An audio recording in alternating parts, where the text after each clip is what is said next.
tinata. Magahasag sang paglao kag pagkasilbi ng inspirasyon sa batas. Ubay ang among mga personel kag ang aming pagsalamati sa bumadlaw. Updi kami sa bilong lang. Nagiyay kami sa pagpadayon sa akong pagpamahalaga.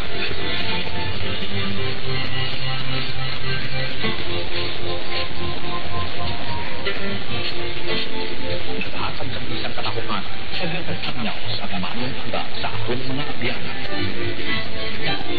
Ito ang DYRP Live Radio Iloilo. Nagatalaya na kita sa kahanginan pag-usapan sa pagpapahalagan ang DYRP Live Radio Iloilo.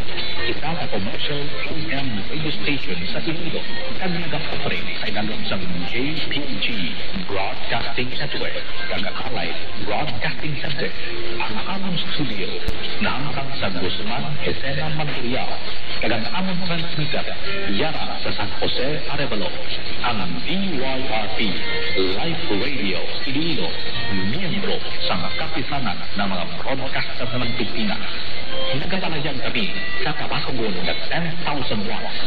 Pagmatian sa 17 kHz. Sa lisawan sa inyong mga radyo, ang DYRP Live Radio Iloilo.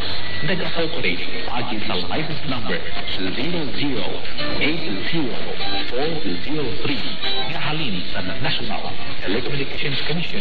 Pagmatian sa katinginan pagi sa mga personnel na NCC license. First class radio operator Ricardo Piñafor, upon ang technicians, chief of technicians, electronic communications engineer Ariel Pino, electronic communications engineer Eric Akiba, electronic communications engineer Dexter Bello Macachete, ang Joe Ivan Basco.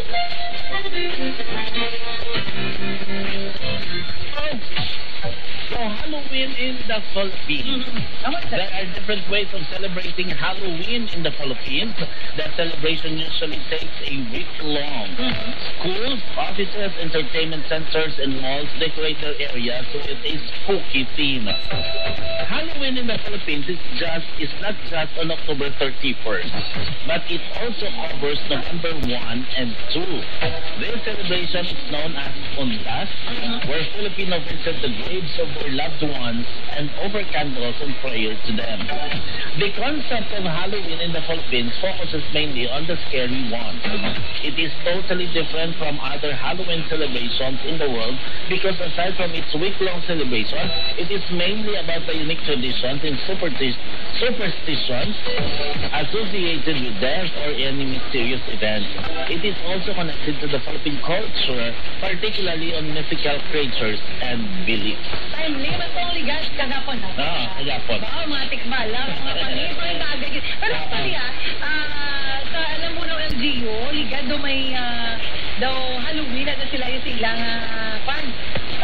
Mga si Piyok mismo sa comment center. Nagdolag costume, galit lang yung stick to ba lang? Actually, lang siguro sa nagligat si Mana. Sa costume. Dito sa mga sa LGU ng buha, mga employees dito, costume yung mga kayo na contest na nakaso. Kasi naman ka na namin dito. Kasi naman pinaka-effective na pag-portrait. Hindi ko rin na ilang